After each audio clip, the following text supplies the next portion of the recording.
I have a lot of people in my life that show love to me, and I'm so grateful for that. And I will go to them for love, and I will Mhm. go to them for friendship, and I will go to them for connection. And Mhm. I think so many of us, and myself included, spend so much of our lives giving attention to people that we want to recruit to our side. Mhm. And I think in this process, I just went into it saying, like, I don't have to recruit anybody because I Mm. know I got some people who are already here, who are already on board with me and who I am and my life and care about me and are going to be there. Kindness. Why kindness? Because it makes a difference. For connection. Kindness can change lives. It's contagious. The science says you'll be glad you did. Kindness is the key to a healthier, happier world. Why kindness? While no one answer is the same, one thing is clear. Kindness is something we all know, but do we know why it matters? I'm your host, Jaclyn Lindsey, co-founder CEO of kindness.org, and you're listening to Why Kindness. Hello, kind makers, and welcome to another episode of the Why Kindness podcast. Every so often, I have the incredible privilege of sitting down with someone who I've known for a long time on this show, and this is going to be one of those episodes. This is a person who shaped my life immensely, probably starting about 20 years ago or so, and played a huge role in my life and how I learned about who I was. He's someone that, while we may not be in touch consistently, is someone I care for deeply. And it is such an honor and privilege to be able to have him today as a guest on the show and to dive deep into all things why kindness, especially because we haven't caught up in a long time. So I'm probably going to hear a lot of things that are new, and I'm really excited about that. With that, I am so honored to invite Cole NeSmith to the Why Kindness podcast. Hi, Cole. Thank you for being here. Hi, thanks for having me. Good to see you. Good to see you. Where in the world are you right now? I am in Orlando, Florida, sitting in my home office, which happens to be about 3 blocks from where our team is currently installing one of our shows that we're bringing to life right now. Amazing. Can't wait to hear more Yeah, about that. for Okay. sure. So we open every episode with the same question: why kindness? What would you say to that? Kindness makes the world, and when I say the world, I think I mean like our personal lives, just more enjoyable. I am an Enneagram 8, which is a challenger, and I think my default is often to be in a position of uh, willingness to be in conflict with the world around me. And I think that a lot of people who are like me may take that to mean it gives you license to be unkind. But I Mm, think for me, it's my desire that even as I'm seeing things and experiencing things, whether that's in my work or my personal life or my friendships, and there may be opportunity for me to improve or us to improve, to try to always remember to filter every single one of those thoughts toward kindness. And I think I grew up thinking that, you know what, if I just say something and it's true, even if I say it in a way that is not kind, it's mhm. kindness because I'm pushing people toward what's right. And I've learned that's not right. Mm, okay. Do you have a moment you can share when you realized it wasn't right? Was it something that happened with a friend, family member, where it was like, oh, wait, maybe that isn't actually Yeah. kindness? Yeah, I think I experience it pretty regularly in my life. So I don't know necessarily. I could probably fish up one moment because they probably happen every day or so. Um, but I think that there are those moments where, and actually, we're right now. I just mentioned we're installing this show. So a couple blocks from my house, right here in Orlando, Florida, is Lou Gardens, which is the Botanic Garden here in the city. Every year we bring a big Christmas show to life there. And, we work with a massive team to make that happen. And sometimes I'll have the propensity to walk in there and be like, hey, this isn't the way that like 3 months ago we already decided this thing should be. Why isn't it? Hmm. And I think I can improve. And that's one of my default things where I can improve probably in how I say those things or ask those questions, valuing the the peace of the moment and how I can navigate even those like, "Hey, we talked about this a few months ago and made a previous decision, and I see this thing is not the way that we had discussed it being." Mm. And trying to promote, I think, a deeper level of peace and bringing those things up as opposed to just seeing them as like, "Let's get into this as quickly as possible," and we do that through it just being a moment of conflict. Mm. Yeah. Okay, so I love that because sometimes people conflate kindness and niceness. I think you're hitting on something important where niceness is like politeness and being courteous, but kindness, it is difficult sometimes. It can be saying the really hard thing that no Mhm. one wants to tell you or say out Totally. loud. And so maybe are you thinking it's like about delivery, tone, Oh, like absolutely. Yeah, yeah. yeah, Yeah, yeah. it's about recognizing that even if there's a moment of correction, there's an opportunity to approach that moment of connection from a posture of peace. Okay. Like, the thing to be conquered is not the person who made the mistake. The thing to be conquered is our collective effort in overcoming the challenge that lies in front of us, and so I can do that in a way that's kind, which says, "Hey, we're gonna get to the finish line, on this particular issue together," or Mm, it's, approaching it as, "Why are you a mess up?" yeah. Yeah. Yes, Not kind. Yeah. right. Eh, I think I'm sure that people come on your podcast all the time and talk about Brené Brown, but I think one of the things that I've drawn from her a lot is clarity is kindness. So Yep. I want to be clear in what I'm saying. I'm not beating around the bush. I'm not trying to like evade what's going on. Mhm. Um, but I can do that in a way that values the other people around me. Yeah. Yeah. Do you have earliest memory of kindness, like where you first started to understand it as a child? Great question. I'm just gonna start talking about what came to my mind first. Good.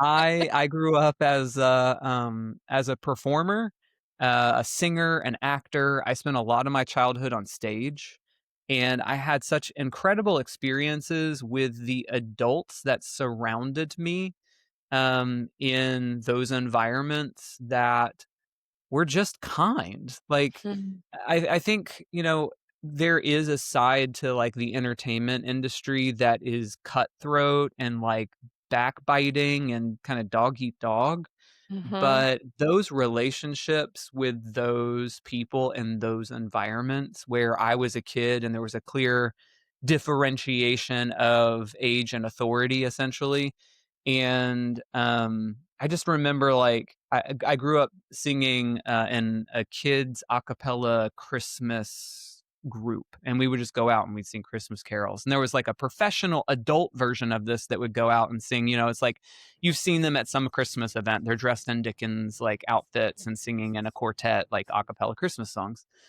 And I just thought it was, like, such an incredible thing to, like, one day be doing that and just thinking about going to those rehearsals on Thursday night at this rehearsal Mhm. space, like, 30 minutes from my house. My mom would drive me there and just be surrounded by all these, like, professional performers Mhm. who, like, genuinely took an interest in me as a kid and as a singer, and, I think that was one of the earliest brushes I had with kindness, and I will also say, mentioning my mom, she drove me to hundreds of rehearsals and performances and Mhm. recording sessions and just sat there while I did my thing.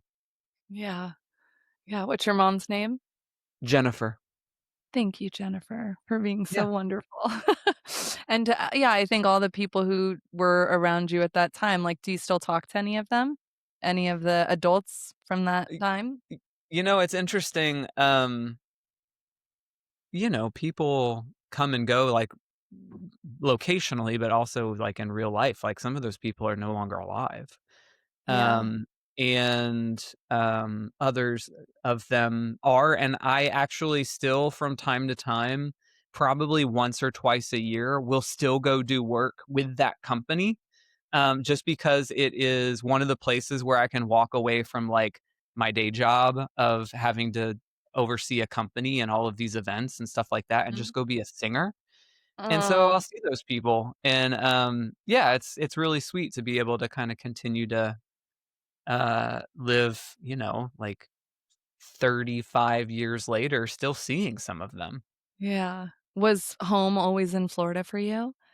Yeah, I grew up in Orlando, and have lived here my life. I don't think I knew that. Look at that. Yeah, See? I knew we'd find out all sorts of new for sure. things. Yeah.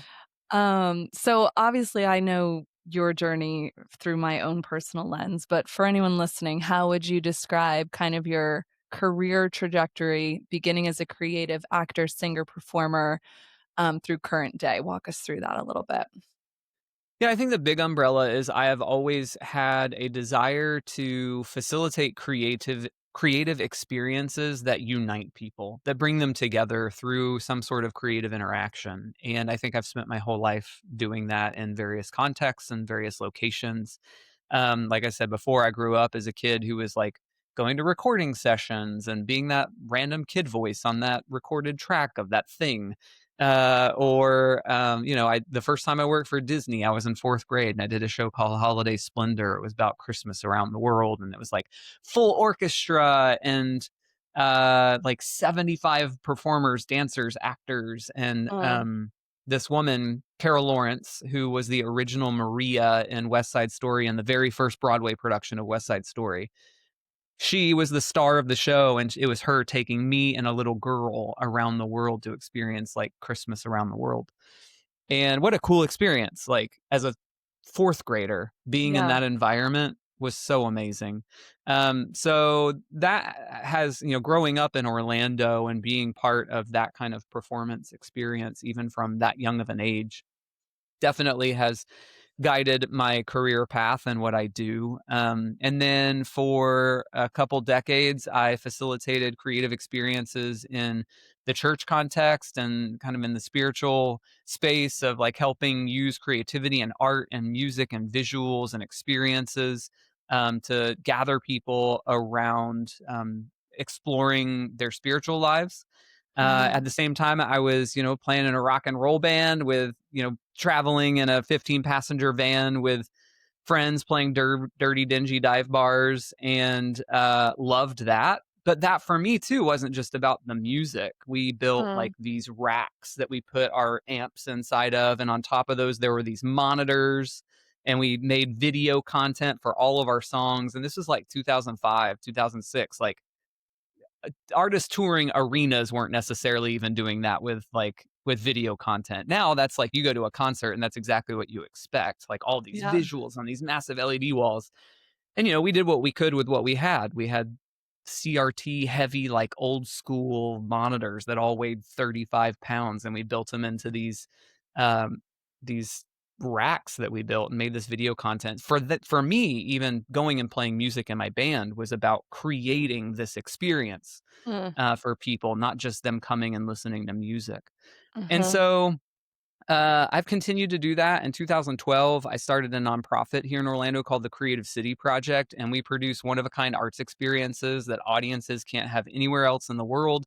And we're all about cultivating a thriving arts community here in Central Florida by supporting artists, by elevating producers and helping them produce original content. We collaborate with them on that. Mm. We produce an annual performing and interactive arts festival in the streets of downtown Orlando called Immerse that we loved, and it brings the community out. Put platforms about 1,000 artists across Yeah. about 10 city blocks. And today, I also have a company called Memoir Agency, and we produce events Oh, across the country, bringing this December a couple 100,000 people together to celebrate Christmas wow. with their friends and family. Wow. Cole, so many things in there. Where do we go? Okay. You asked for a trajectory, I so there's the whole loved it. story.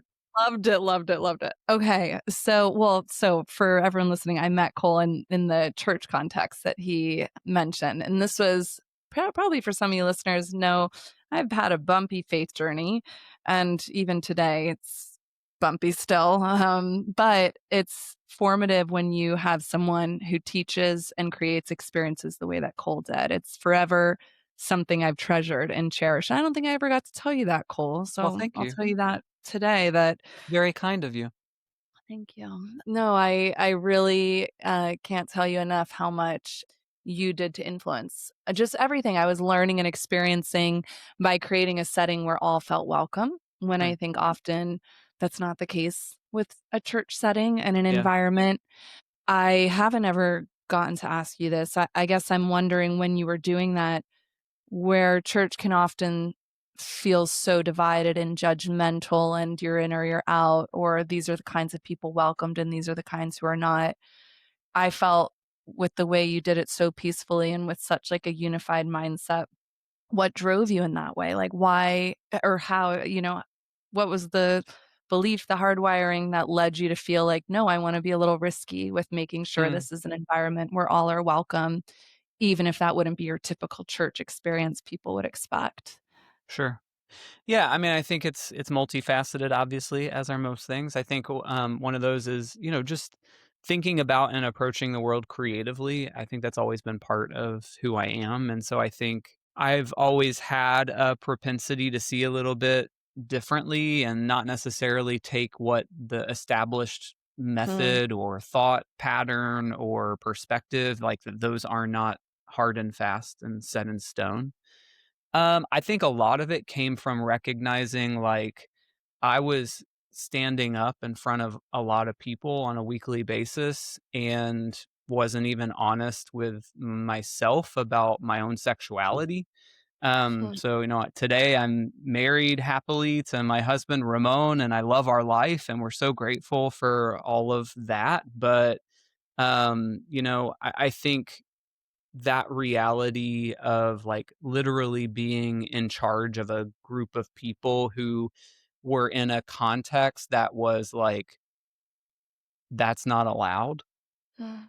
made me have the spirit of just like who am I to tell anybody what isn't allowed? Who am I to tell anybody that they are and are not worthy of this or that, or need to do or don't do this or that thing? And I think for me, being in a leadership position in a spiritual environment like that, I was far more interested in helping us pursue a life around question asking than I was interested in helping us pursue a life around easy answers. Mhm. Because I also think that the perspective that easy answers exist is unkind. I think the perspective that easy answers exist leads us to a place of minimizing the complexity and truth of what it means to be alive. And I think that there is so much joy in to be discovered in the process of allowing life to unfold around us and participating in that unfolding, and allowing ourselves to be surprised and curious and make discoveries for like the entirety of our lifetime. Yeah. Um, so that's, I guess, a long answer. Thank you. Yeah. Thank you. Yeah, so much. I didn't know all of that. Congratulations. I'm so happy for you. Hi, Ramon. Um, yeah, I feel, I found faith, if you will, in my 20s, and what I learned was that so much of it became like a construct of what I was told, and I didn't know how to Mm, form my own beliefs around all of it.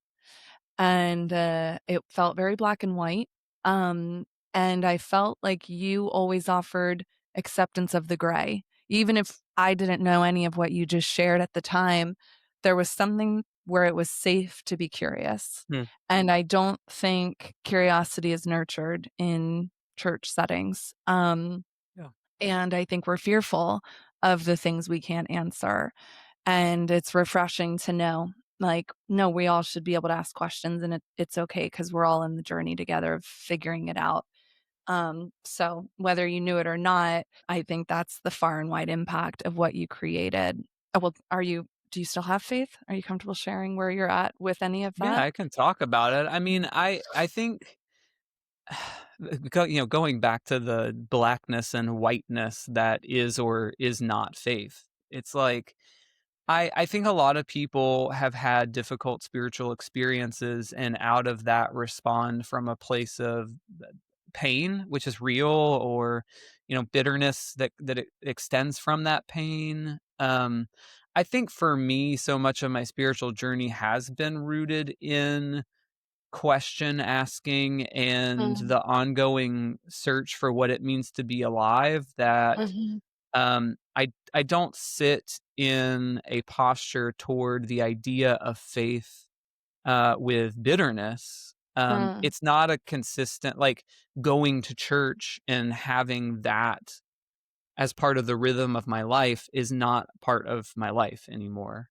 mhm, But I have wonderful friends that I know from that who are all in various relationships with it, with mhm, organized religion, with going to church, with having that as as a part of or not part of their regular rhythm of life. Um, and I also think, and I don't know if this is your experience or not, what I would consider a life of faith is very different in 2025 than it was in 2015 or that's good. 2005.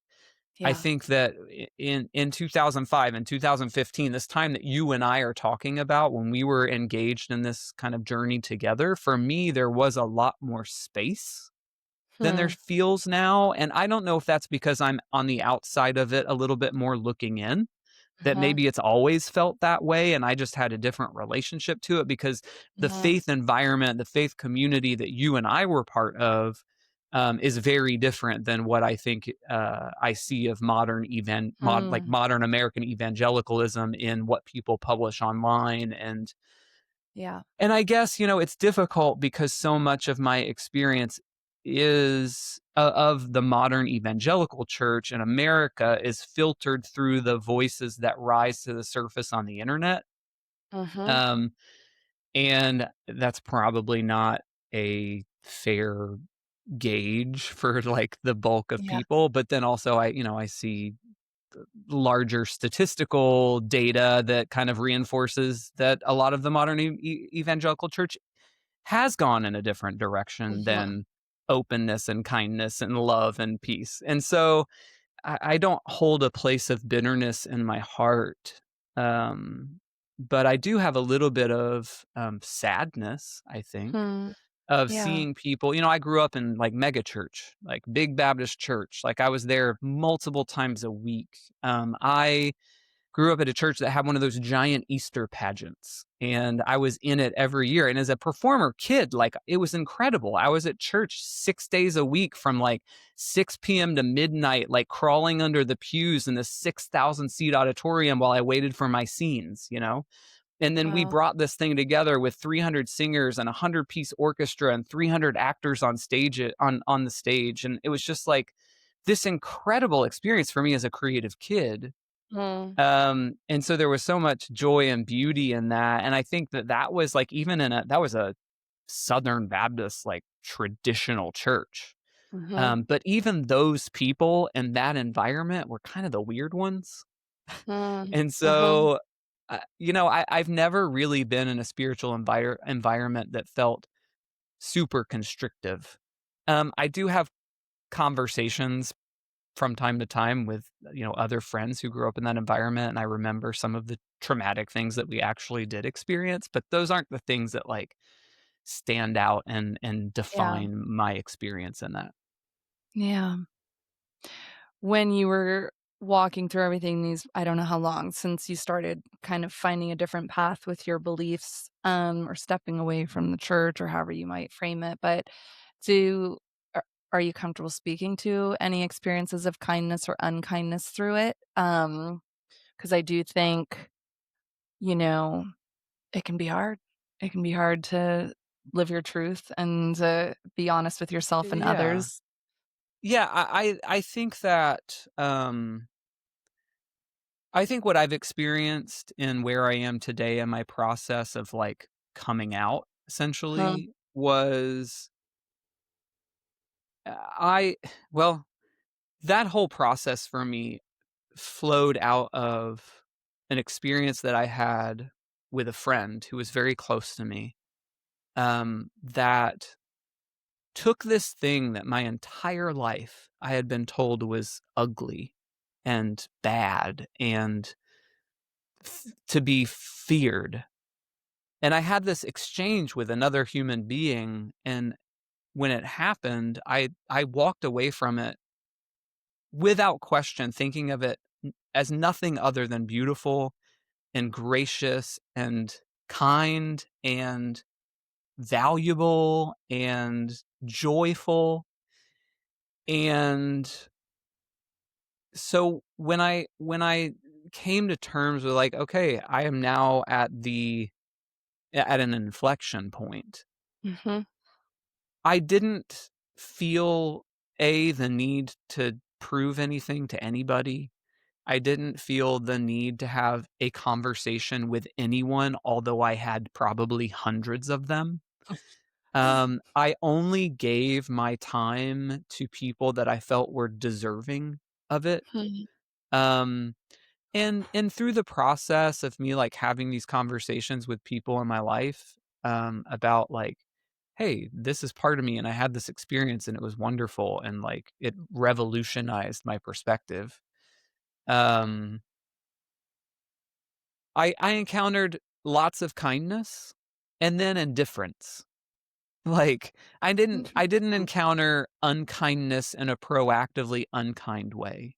I think even the people that I allowed to have some of my time and attention in this period of my process were people who respected me enough that even if they didn't understand, or even if they didn't, agree, Hmm. they at least knew me, and thought like, "Well, what can I say?" Huh. You know? Uh-huh. And, Mhm. there wasn't even a lot of that. Most of it was, like, Yeah. kindness that I Yeah. experienced, and I think that I allowed my own fears for so long to dictate my behavior Mm. in a way that was rooted in my own imagination Hmm. about Mm. what I anticipated would be um, a deep amount of unkindness, Wow. that just never really raised its head. There were, like, random people who'd say stuff on the internet, but, like, that's the world we live in. Yeah.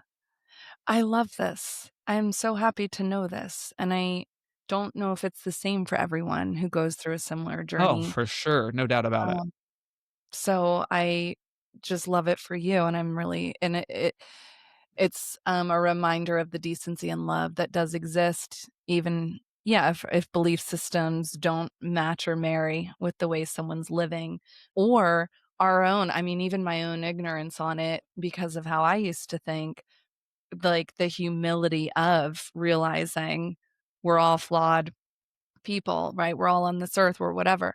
But what happens when we take our beliefs and put it as someone else's way to live, that to me is the biggest problem. Like, that to Yeah. me supersedes anything else that we would see as, or deem wrong. Yeah, and, Yeah. just to give a broader sense and maybe just, like, a hopeful m piece of the story for people who haven't had that experience that I just described. Of course, there were people in that process who wanted me to say more, or wanted me Mhm, to answer their questions, or wanted me to prove something, or wanted to come at me with their rhetoric. mhm, And where I was and where I think I still am is I have a lot of people in my life that show love to me, and I'm so grateful for that. And I will go to them for love. And I will mhm, go to them for friendship, and I will go to them for connection. And mhm, I think so many of us, and myself included, spend so much of our lives giving attention to people that we want to recruit to our side. mhm, And I think in this process, I just went into it saying, like, I don't have to recruit anybody because I mm, know I got some people who are already here, who are already on board with me and who I am and my life and care about me and are gonna be there. mhm, And that's good, and that's enough. And whether that's 2 people or 20 people, um, I think that for me, my perspective was, let me give myself to those who are ready to receive me and Mhm. not do the impossible work of trying to convince anybody else to join my team. Yeah. That's good. It's really good. This season of Why Kindness is made possible by the Wasserman Glasser family in loving memory of Sandra K. Wasserman. Sandra believed that kindness could change the world, and she had a remarkable way of making everyone feel seen, valued, and loved. Her signature phrase was simple, yet powerful: "Thank you for your kindness." Her belief in kindness as a force for change is the very heartbeat of this podcast. In her honor, we invite listeners to do the same. Think of someone who has shown you kindness and let them know. A simple thank you can ripple farther than we ever could imagine. From the Wasserman Glasser family, thank you for your kindness. We are honored to carry Sandra's light forward into this season. Oh my gosh, I feel like I could sit for so long, but I want to be mindful of time. I want to hear about current projects, creative work that you're doing. Immerse, I've been able to attend. We had someone do an exhibition in honor of kindness. So it Mhm. was so special to see how artists bring it to life. Yeah, if people want to participate, it's in Central Florida. Are there virtual elements, or is it like a nope, you be there in person to experience it? Tell us a little bit about that and what people can Yeah. expect with it. So Immerse is a performing and interactive art festival. It happens across 10 city blocks in downtown Orlando. We actually used to do it in October. We do it in February now. So it's like Okay. in that beautiful, like cool weather time. And it's everything from like dancers, musicians, Cirque du Soleil hanging from cranes, singers on balconies, an orchestra on like 5 different stages along the roadway so you can stand amongst the sections of the orchestra. We Wow. really we try to create unique experiences that really guests can only come like only have if they come to Immerse. It is very much about gathering people. So there aren't virtual elements. It is like, I mean, there's of course our social channels where you can watch a lot of what we've done in the past, but it is designed to be experienced Mm. live in person alongside of other people. And it really is, it grew out of the desire to see people connect. So it's about artists connecting with audiences in the public space of downtown Orlando. It's about audiences connecting with each other. We've had some incredible artists who have done experiences that facilitate connections with strangers, which are always the thing when people talk to me about, oh, I went to Immerse, and it's always followed by this artist made this thing that allowed me to connect with a stranger, and Mm. I still think about it all the time. Wow. Um, and so, yeah, it's really beautiful. It's happening this February 21st, 20th and 21st, or 21st and 22nd, whatever the Friday and Saturday of that weekend Okay. is. And yeah, we actually had our call to artists happens in the summer, and we had our largest response ever to participation this year, which is very exciting. All the information is at immersefest.com, and Creative City Project is the organization that produces that. So creativecityproject.com too. Amazing. How many artists applied? So we had about 180 applications from just like the artists who responded to the open call, but that represents hundreds of Right. other artists and performers, because a lot of Wow. them are organizations that are applying, and then we have about another 50 that we have ongoing relationships with that are Okay. already part of our ecosystem, and we collaborate with them on what they're going to do every year. So it's literally, that 220-ish, or 230-ish, set of like organizations represent more than 1,000 artists and performers that will like fill the Wow. streets doing incredible stuff. Oh my goodness, that's amazing. Well, Yeah. I'll have to double check the calendar, but I think that that's Random Acts of Kindness Week. So Oh, there's maybe okay. something we can tie in there. That's fantastic. I love that. Yeah.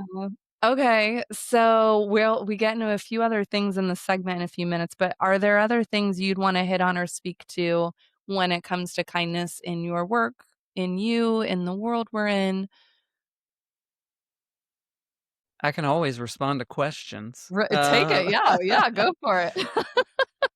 Kindness. I mean, I think one of the things I think about kindness pretty often when I look at kind of the rhetoric and the way that we interact with each other is something that I mentioned earlier in the interview, which is this idea that just because something we perceive it to be true, it doesn't matter like how we say it or when we say it Mm, or who we say it to, like just saying it is kind. And I think that and so I think sometimes people will insert loving into that instead of kindness. And I just really I think about that a lot when I see people behaving in a particular way where they're just so sure that the thing that that they think or the perspective they have is the way to think and the perspective to have. And it's mhm. just I think for me that's been one of the biggest transformations in my life over the last 7 to 10 years is just like Mm, recognizing there are so many sources of kindness, and I think each of us, benefits from moving through the world looking toward other perspectives and other ideas and other beliefs as an opportunity for us to expand how mm, we view each other and the world and our position in it, rather than thinking that we have all of the things figured out. And I think in mm, the end, like that is unkind to ourselves because it mhm, puts us in a place of restricted growth. mhm, Um, and ultimately, I think that restricted growth is probably the biggest source of pain for each of us. Like mhm, when we think that we know the answer, but we keep coming back to that perspective and it continues to injure us. mhm. I think if we say, it's continuing to injure me, but I can't think about this differently, or I can't Yeah. evaluate this perspective because somebody else has told me that this is the way it is. Mhm, And they've told me with great assurance and with great, they were so convinced when they told me, and they told me with a spirit of authority. And it's just kind of like, let's listen less to honestly those voices. And yeah. let's listen to the voices that like have the humility to come to the world recognizing that like there are billions of us and each of us has a different perspective and there Mm, have been cultures and people and relationships and belief systems that are far more numerous than anything that we could ever as human beings comprehend in the history of humanity. And to mhm, think that somehow we've arrived at the ultimate way of being is to cheat ourselves from being kind to ourselves, but also is ultimately going to put us in unnecessary conflict with the world around us. And so mhm. it's an unkind act to me if I put myself in that position. But it also results in just extreme unkindness to everybody else around me because I'm Yeah. unhappy. I'm going to set out to do everything I can to make them unhappy, and it just results in a lot of unnecessary heartache. That was beautiful. We at kindness.org, we're grounded in science. So our whole thing about changing the world toward kindness is by trying to ground it rigorously with data, with science, and rebranding it, like taking it away from this very soft, fluffy idea, Mm, this intangible, nebulous concept, but giving it grounding and evidence. And I'm not a scientist, and I we brought our first scientist in who came in and did some really wonderful research around kindness and mental health and well-being, and he's at University of Oxford, and he's this very buttoned up, brilliant British professor, and I remember at the end of the results, we found that kindness had a really significant impact on our mental health. And we were going to produce this paper with it. And it was a meta analysis, which is one of the most rigorous kinds of papers you can do because you analyze all existing research on a single topic. And that's the paper you do. And so he's now our chief science officer, Dr. Curry. But many moons ago, we were still getting to know each other. And I said, okay, so we get to come out and say, we've proved that kindness improves well being. And he's like, no, we don't. He's like, science doesn't ever prove anything. I was like, wait, what? So it mm, has been humbling for me because yeah. in the beginning, even I was like, no, the science, the science. And he said, actually, to be a scientist is to stay curious and to Mm, accept it could always change. yeah. And this is what the data shows. But the proof is non existent because we're always having to learn. We're always having to keep Mm, asking questions. So organizationally, being curious is one of the core values because it's saying never stop asking questions, always be open to change, always be open we might be getting it wrong, to Mm. adapting. And yeah, I mean, very akin to what you're saying. And I think it's important, no matter what it is, if you're approaching it with that posture of open-mindedness, questioning, seeking. Yeah. Yeah. And I'll just circle this back around to like what we've been talking about for the last 25 minutes, which Yeah. is like being a person of faith. Like Hmm. being a person of faith is to remain always in awe of the unknowability of the infinite. Yes. Yes. And like the smallness of thinking that I got it all figured out, I would say from the perspective of a person of faith, that that is blasphemous. And and We're gonna get like a lot of emails. I'm just kidding. that's fine. They can Yeah, send you no, keep emails, just don't forward them. Thank you. Um, and then also, like, I mean, you look at the life and character of Jesus, who is the central figure of Christianity, and it's like this is a person who told us to be like the child. Hmm. And was constantly the people he was in conflict with were the people who swore they had it figured out. They were the Hmm. people in power who were using that power to tell everybody this is the way it's got to be. And Hmm. meanwhile, he's saying, like, look at this kid right here and the childlike qualities of curiosity and question asking. And no child is silly enough to think that they have it all figured out Hmm. until some adult in their life or the adults around them tell them that's what it means to grow up. Hmm. And I think that the more we lose that childlike sense of wonder and curiosity, the more disservice we do to our own continued development. Here, here. That was beautiful. Oh man, I've missed you. This is so good. Okay, okay. So I want to be respectful and get you out on time. So let's move on over. If you go to the chat, our wonderful producers dropped in our KQ. This is great timing, Cole, because this is all about how you show up in the workplace. So we've built a personality questionnaire. Ours maps to years of research, and it's a kindness quotient. So it's showing how kind Okay. you are. Yeah. So if you're Oh comfortable since we're no. doing it, what? Wait, what? What? I can't promise that I am, That's okay. But but here we talk us go. through in real time, just like as Yeah, you do it. We'll just watch sure. you I'm take happy to do it. All right, hold on. Let me get all my windows situated here. it. KQ score, average time 3 minutes. Get your KQ score. Offer to take some tasks off. Okay. Given the opportunity, would you offer to take some tasks off of a busy coworker's plate? Very unlikely. I'm going to say unlikely. Unlikely. Although that says given the opportunity, and I don't often have the opportunity to have free time to take tasks off someone else's plate, but I'm going to say unlikely. Throw Great. a luxurious party for a coworker. I'm very likely to throw a luxurious party. Yes. Love Cover that. the tab, fine, no problem at all. That's easy. Help explain something to a coworker who is confused. Now, I'm happy to explain it. Will I explain it kindly? That is not part of this question. I am likely to explain something to a coworker who is confused. I feel like that is the bulk of what I spend my time doing. All This right. is so good. Lend your Oh. new car to a coworker whose car has broken. Totally fine. Very likely, no problem. And you'll see, I guess, so far on page 1, the questions that have to do with time and tasks, I'm going to score to the very unlikely side. The things that have to do with like resources or a good time, those are going to be very likely. Be open to hearing ideas from a coworker and really listen to them. It has so much to do with who it is. That's so hard for me to answer, but I'm gonna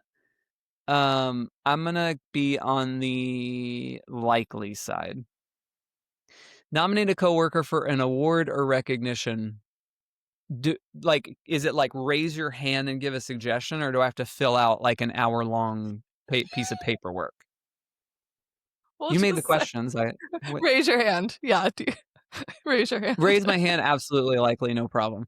Take a long Great. flight to attend a coworker's wedding. Okay, so why is this all about my coworkers? I literally No, on it's this version's Saturday. for it's the workplace version. We have them for neighbor, family. This is the new one for coworker. Okay. Well, Yeah. I'm gonna tell you this story. I literally on Saturday got on an airplane, flew to Mexico City, drove an hour for my husband's parents' 40th wedding anniversary, drove back to Mexico City, got on a plane Sunday morning, and flew home. But Wow. he's not a coworker. But that shows yes, I would say likely, highly Okay, likely. likely. Yeah. Donate your annual bonus to a coworker's favorite charity. I'm fine with that. Host a dinner party for your coworkers, likely.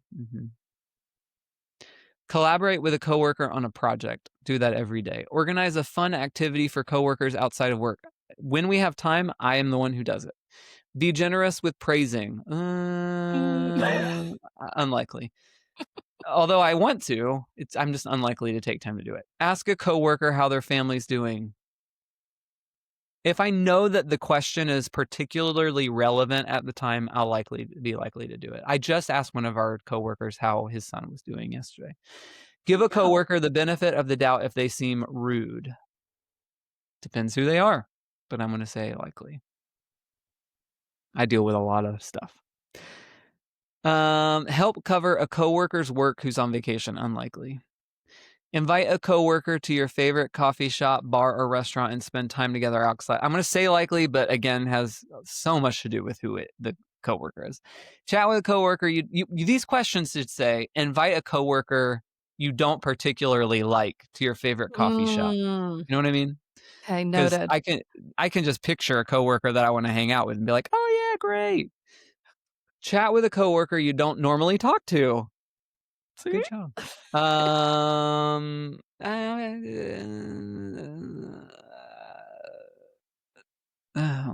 Unlikely, I'll say. Okay. Give a gift to a coworker who has helped you. Actually, I'll stop and I'll talk about this one. Chat with a coworker you don't normally talk to. So, as we've discussed throughout this conversation, a lot of my life has been in leadership positions, and I think one of the things I've always dealt with internally is, okay, I'm technically in charge here, but I don't necessarily feel like that gives me any sort of um I think that I tend toward the idea that just because I have a title doesn't mean that it gives me some sort of special privilege. Mm. I think the other side of that is when people are in charge, other people expect them to be proactively outward. Mm-hmm. And I Mm-hmm. think from my position, that sense of proactive outwardness can feel a little bit like uh it could feel presumptuous. Mm-hmm. Yeah. Which I think makes me swing the other way to like, oh, I just will be like, let them do their thing and not Right. assert myself into this moment. And so I actually do like not have the easiest time with those situations where it would, I think, be expected by other people that I would be the one to be proactively outward. Right. But I I'm don't tracking. always find that Yeah. it's easy to do that. Give a gift to a coworker who has helped you a lot. Yeah, I'm likely to do that. Let a coworker ahead of you in line. Sure, no problem. Very likely. Very likely. Given the opportunity, we're in 5 of 6 now, so would you throw an office party to celebrate a completed project? Yes, I have spent lots of money on throwing office parties to celebrate completed projects. Show a coworker around a city. Sure. Try to accommodate the needs and preferences of a coworker. Feels like the story of my life. Bail a coworker out of jail. Absolutely. Give a coworker a chance to ask questions and clarify things. How many times have we had this conversation already? This is the first. This is the first? Okay, yes, likely. Okay. All right, thank you. Now we just have a few questions. Do you feel happy in general? I would say that I feel happy most of the time. I do often feel quite a high level of anxiety.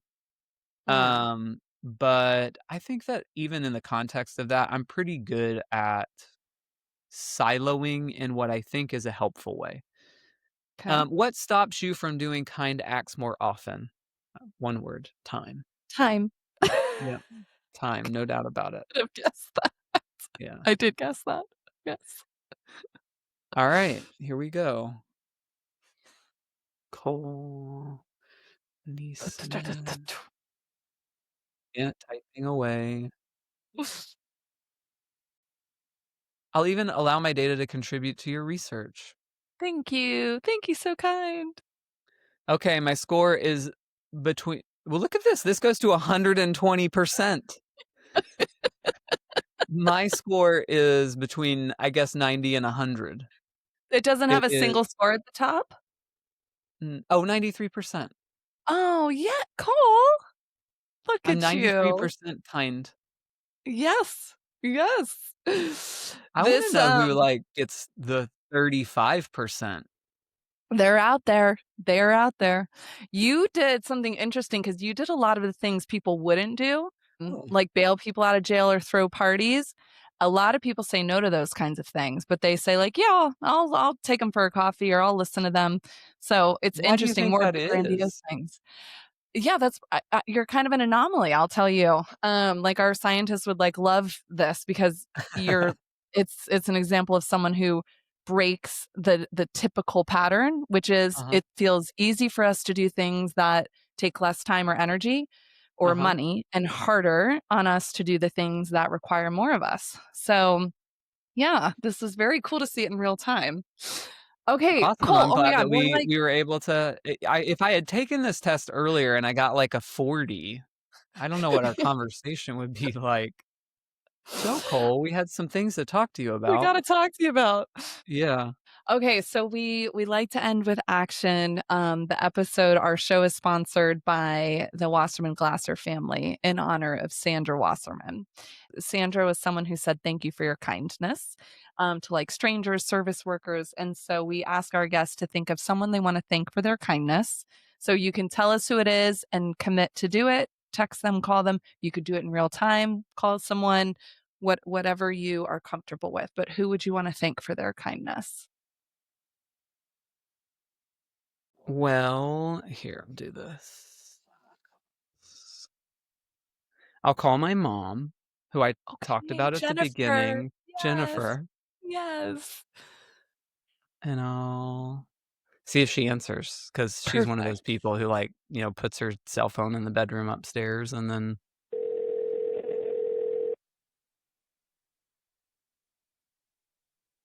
I love when people do this.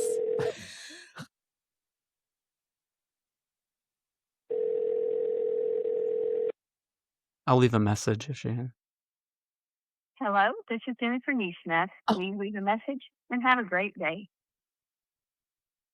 Hi, Mom, it's Cole. I'm talking to my friend Jaclyn right now on a podcast about kindness.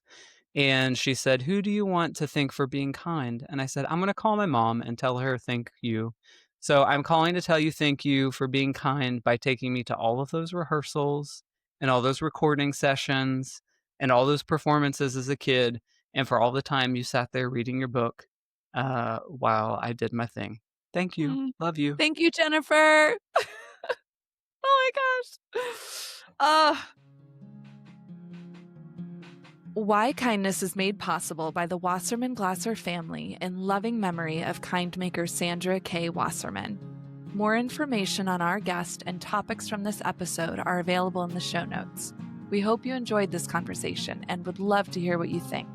Please leave a review wherever you listen and join us on social media and at kindness.org to learn more about how you can be a kind maker. We will continue exploring this question, why kindness, throughout the season. So stay tuned, friend, and thank you for your kindness.